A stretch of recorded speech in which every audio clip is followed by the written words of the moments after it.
Это актуальное интервью в студии. Петр Васильев. Здравствуйте. С 26 по 30 мая этого года жители всех регионов нашей страны смогут принять участие во Всероссийском агродиктанте. Участникам предстоит ответить на вопросы по различным темам агропромышленного комплекса. От истории земледелия и животноводства до современных агротехнологий и продовольственной безопасности. Как, где и на каких площадках в республике можно будет принять участие в агродиктанте, мы сегодня поговорим. Наш гость в студии Михаил Чиросов, директор Якутского научно-исследовательского института сельского хозяйства имени Сафронова. Михаил Михайлович, здравствуйте. Здравствуйте. Вы у нас не случайно, вы региональный координатор этого самого агродиктанта. Хочу начать вот с чего. Проходит он уже не первый год и получил такое звание народного. Почему именно так он себя именует? Сколько человек приняли участие? Ну, вообще диктант молодой, только второй раз проводится. Первый раз в республике мы его провели, ну, как будем считать, не очень массово. В этом году, ну, посмотрели, как в других регионах, и в реальности участвовало 400 тысяч по стране.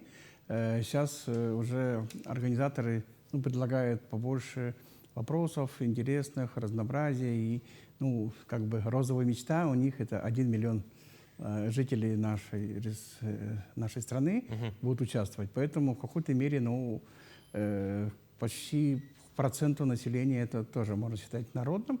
Так что, если в прошлом году мы меньше 2000 участников было по Якутии, то сейчас у нас уже зарегистрировано почти 5000. Идет очень хорошая оргработа, 184 площадки. Там есть и школы, и вузы, и среднее профтехобразование. Ну, в первую очередь мы на них упор делаем, но есть еще, конечно, отделение Россельхозбанка, которое является генеральным спонсором по стране. Наша республика тоже имеет ряд отделений, филиалов. Они тоже активно подключились. Ну, я думаю, что в этом году у нас будет более народный, чем в прошлом году. Народный он еще и потому, что тема-то близко, что называется, Да, к земле. Михаил Михайлович, насколько вот, поскольку мы немножко поговорили с вами о прошлом, хочу спросить о том, насколько наш регион хорошо или не очень хорошо себя проявил в диктанте прошлого года. Ну, я сказал уже не очень сильно, значит, чуть меньше 2000. Я имею в виду результат. Результаты там сложно говорить, и вообще организаторы почти всех диктантов не стараются показать, что какой-то регион лучше ответил, хуже, сильнее, умнее. Это так как все индивидуально участвуют, то все результаты в личных кабинетах.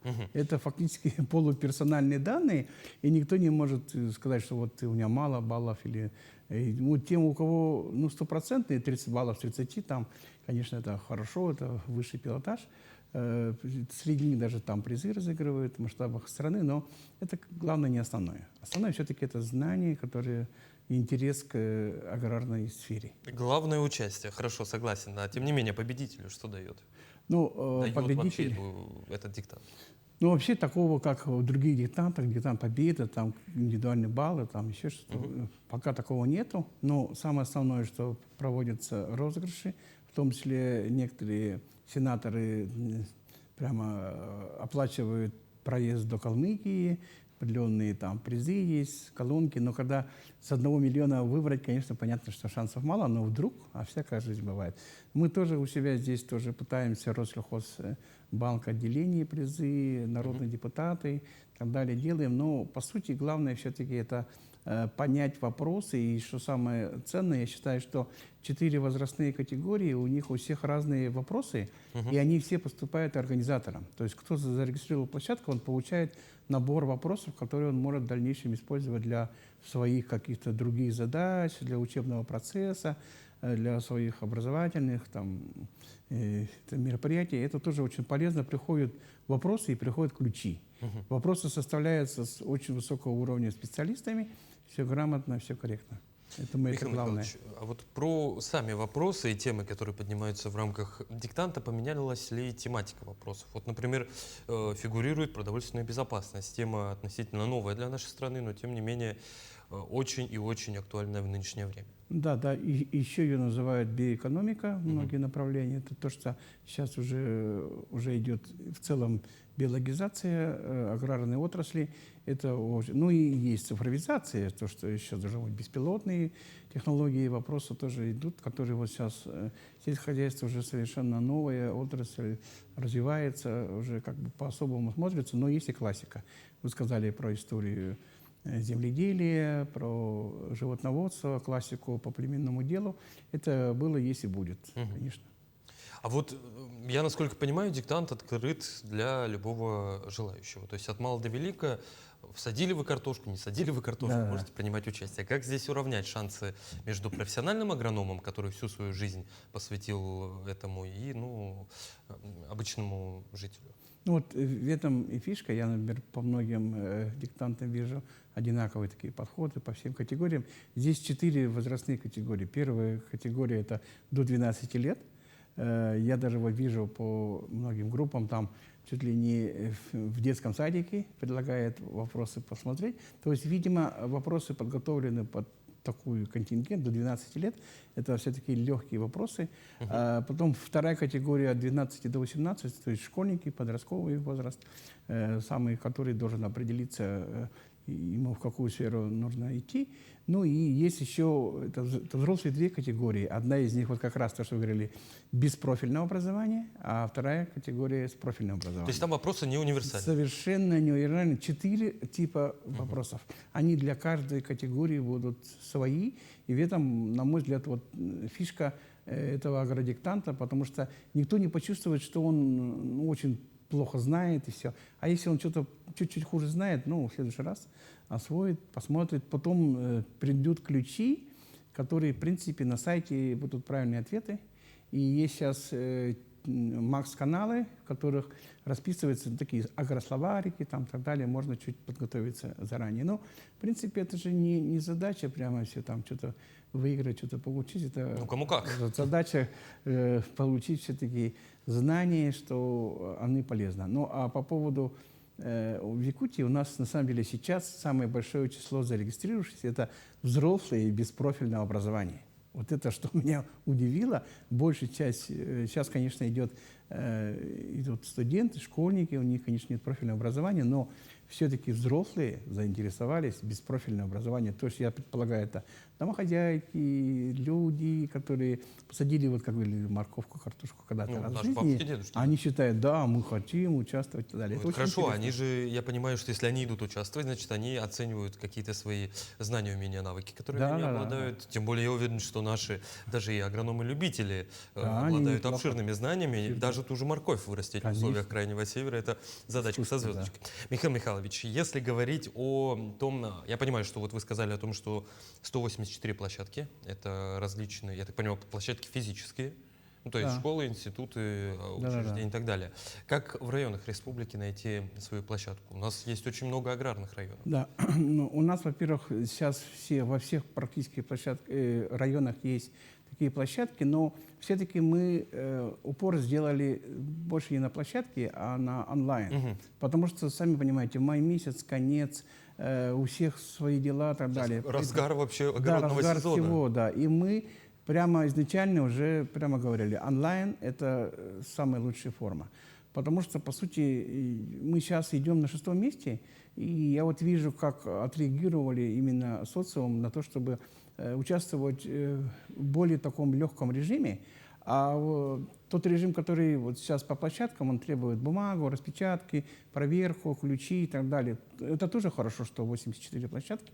Может, их чуть поменьше станет, но мы рекомендуем, чтобы они находили, там есть такая процедура в личном кабинете agrodiktant.rf, это все русскими буквами, и там можно поиски найти, посмотреть по карте, потыкать и найти. Но все-таки будут ситуации, по которым человек зарегистрировался, хочет участвовать офлайн, очно, но нету у него на территории населенного пункта, тогда ему лучше перейти на онлайн, и это легко сделать.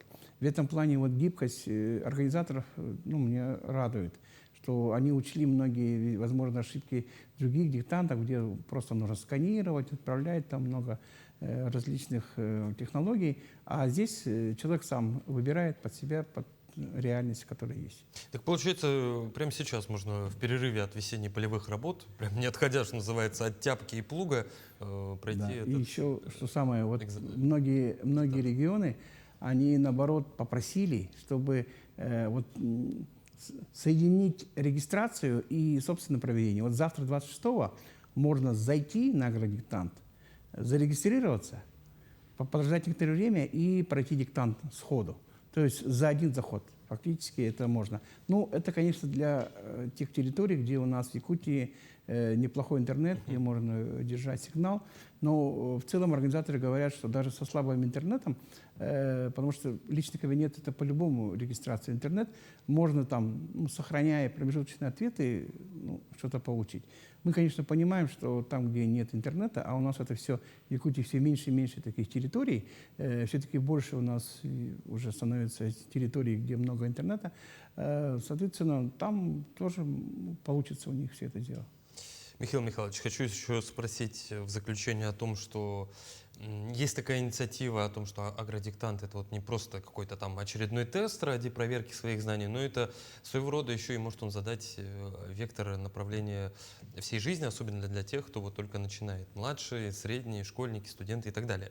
Вот на ваш взгляд, может ли такая инициатива повлиять, популяризировать, повлиять на профессию? Вот как раз мы такое предложили для нашего АГАТУ, Агротехнологического университета, и сформировалась команда, которая сделала несколько роликов и интересно много картинок, и они прямо рассказывали о своей профессии: агрономии, в теплице, лесное дело, и они просто говорили, я чувствую, что вот их слова, такие сказаны молодыми людьми, это тоже очень важно.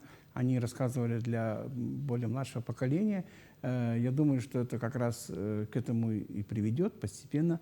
Ну и в целом внимание к аграрной сфере, потому что наша страна должна думать о реальной продовольственной безопасности. Потому что мы видим в мире, что сейчас государство, которое имеет вот такую аграрную безопасность, они находятся на вершине. То есть, соответственно, зависимость от других стран, в первую очередь должна быть автономность и самообеспеченность.